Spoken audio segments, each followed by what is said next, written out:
about connection. That's why the internet is so strong.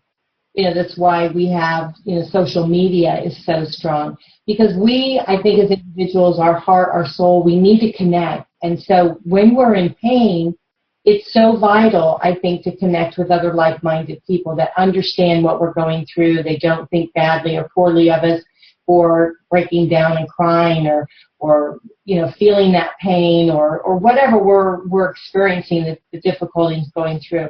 It's that connection that is so very important. When we stay at home and we become very lonely and very sad, we're basically destructing ourselves. We're destroying our inner selves, our inner core.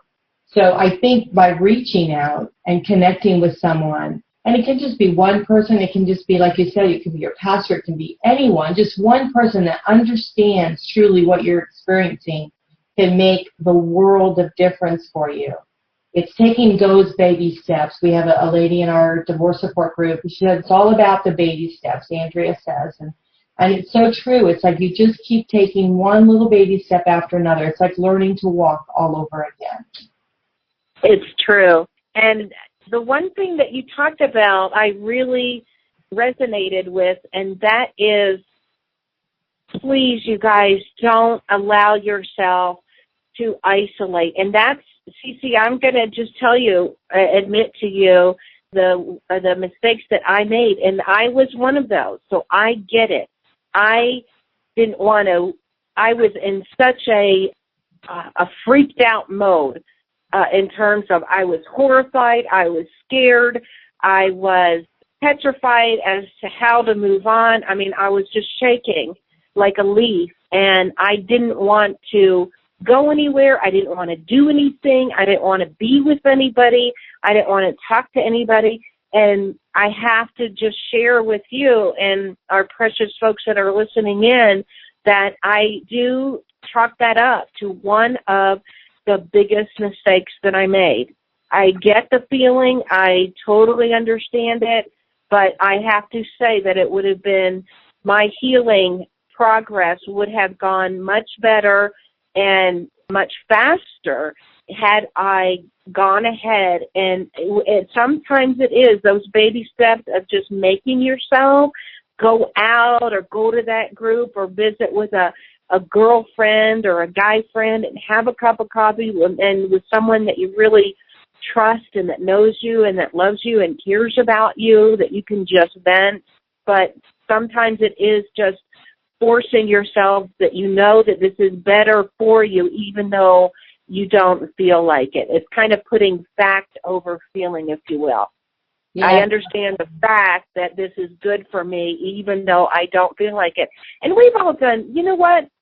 We all do those things all through life, especially with work. There's tons of stuff in our job we don't feel like, but we want the paycheck. In other words, we want the pay off, and so we make ourselves do it. Well, if we're going to do that for our employers, why wouldn't we do it for ourselves? Absolutely. So right on with that.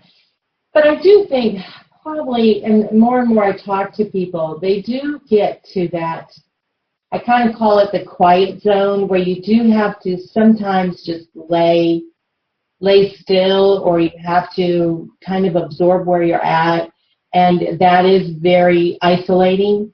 And so I've seen individuals experience that. I mean, I did it myself, almost to the point of destruction, which is really bad. So this is why we're here today. You know, those out there listening don't get to that point. But I do think it's okay to be still and start understanding yourself a little bit more. And sometimes it's within the quiet that we talk to our inner self. We talk to we allow our inner self to come forward and, share with us and tell us things that we need to do to move forward. Because we so often really know, don't you think? We really know that, okay, here's what the problem is and here's how we can solve it, but we don't want to listen to that little voice that's inside. Yes, and you know what? You said it just right, and that is, you didn't use these words, but everything has a spectrum on it. And on one end of the spectrum is isolating yourself altogether for a long period of time where you don't ever reach out, do anything, go anywhere, talk to anybody. And then the other end of the spectrum you alluded to, and that is I am in so much pain that I must fill my life up where I am active 24/7 just so that I don't have to think about it. And you're right. That's a danger zone too. There is a balance between taking that time out for yourself and being alone. And how are you going to get to know the real you and discover your joys and your values unless you have that alone time? But by the same token, to do that all the time is also unhealthy and unbalanced. So there's a balance there in that middle part of the spectrum where you've got the time to be with yourself and just mourn and grieve and even just begin to be thinking about the future and your life and what you want to build, and then also reaching out for that help. So I think that you summed it up beautifully, because I think the one word that comes out of that whole portion of our conversation is balance. Don't you agree? Oh, absolutely. And you know what? Another turning point for me was acceptance, because when my daughter told me that I needed to get a life, that's when I started understanding that I totally did not accept where I was. I was just moving, my activities, whether they were happy or whatever, I was just moving them on to her, just like you said, to fill my life. But I really didn't accept where I was, and I don't think we can move forward unless we say, hey, okay, here we are. We're getting a divorce whether we like it or not, and so now I've got to learn to live with this, and I need to figure out how I can live with my own self and move forward.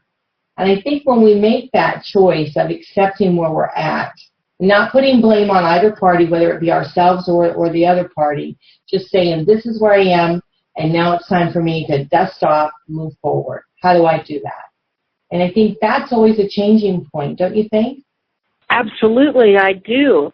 And you know what? Acceptance is the tipping point from going from, well, it's actually one of the steps of the grieving process. And we can all agree that going through a divorce, even if it's amenable, is a grieving process, because you are mourning the death, not of a physical life, but the death of the life that you once had. The death of a marriage is a grieving process. And of course, you start out with denial, which I certainly went through, and then anger. Oh my gosh, I was an angry little bird. You could not even imagine. I was more pissed off than anybody I think I ever knew. And then and then there is the acceptance part. You finally come to that stage, and I pray that all of our listeners, if they haven't come to it yet, that they will console themselves to know that they will get there in their own time. And the acceptance is the tipping point. Once you finally accept, okay, I hate it, I'm mad, I wanted to deny it away, but here's where I am. This is what I have to deal with. And once real acceptance starts to settle into your soul, the tip-off for those that are listening is going to be when acceptance first starts to rise in your soul. The tip is going to be that you will start thinking about the future. And it may not even look pretty or bright, trust me, but you're just starting to think about, like Cece said, okay, this is what I've got to deal with. So how do I handle this? Where do I go? Where do I get the help? What about housing? What about finances? What about the future? What about careers? What about kids? There's so many things, but when you start to think in those terms, acceptance is starting to seep in. And oh, Cece, isn't that a beautiful thing? Yeah, it definitely is.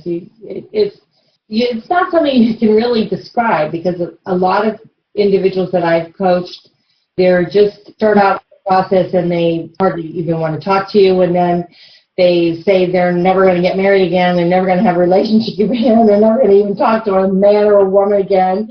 And then at the end of it, when you start to see them turn, they really start opening and seeing their future and possibilities of maybe another partner in their lives, or moving through to what it is that they really love doing, focusing on maybe a career that they had lost a long time ago, writing or something like this. I have a lot of people tend to move forward into the arts because it's something that they've always had a passion for. They kind of shelved it because of life, and life got in the way a little bit, and so they've brought that forward a little bit more. I mean, I've had one lady became an actress. I've had several artists within the group. So it's amazing how, again, it's just almost like a flower, how you blossom. It's really quite a unique experience to see someone move through and actually begin to look forward to their life versus wanting to shut the door on their life. You know, you're right. And I love the fact that you're seeing folks getting into the arts, because any form of art, whether it's singing or writing or dancing or painting or sculpting, it starts to loosen the creative juices in you, and it opens you up in ways and in different dimensions sometimes that perhaps you didn't even know was there. And I love your metaphor about the fact that it's like we're this closed up, tightened flower, and you just start to open up and blossom again, and you feel that life is starting to open up again for you. And I just love that.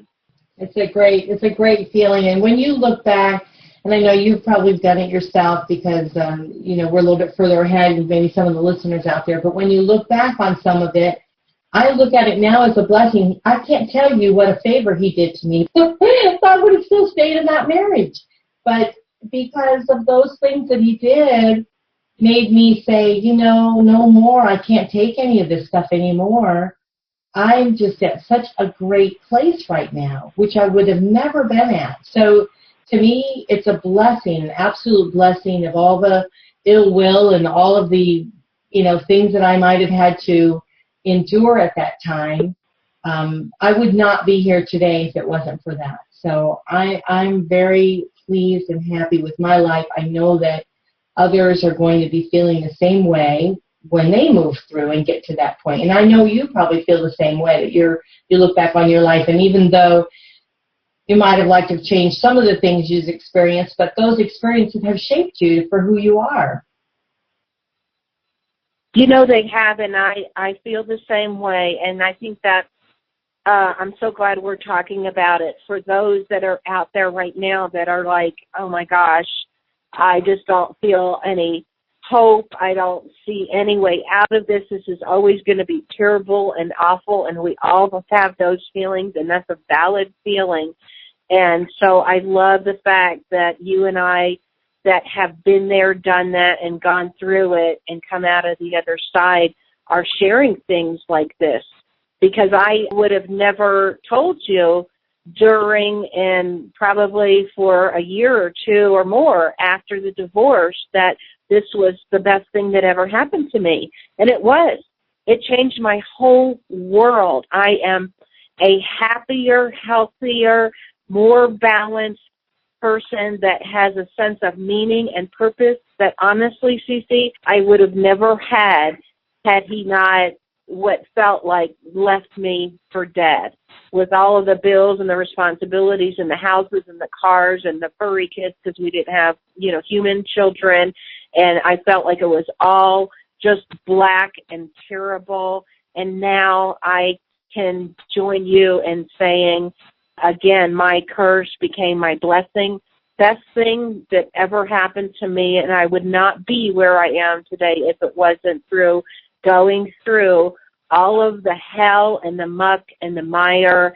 And, none of us are minimizing our experience. It was hard. It was tough.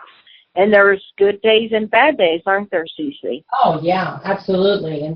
and things would trigger me, and I would be thinking, oh, I'm great, I'm doing really wonderful, and then all of a sudden something would trigger me again. And and even to this day, I do have some sad moments because I have a child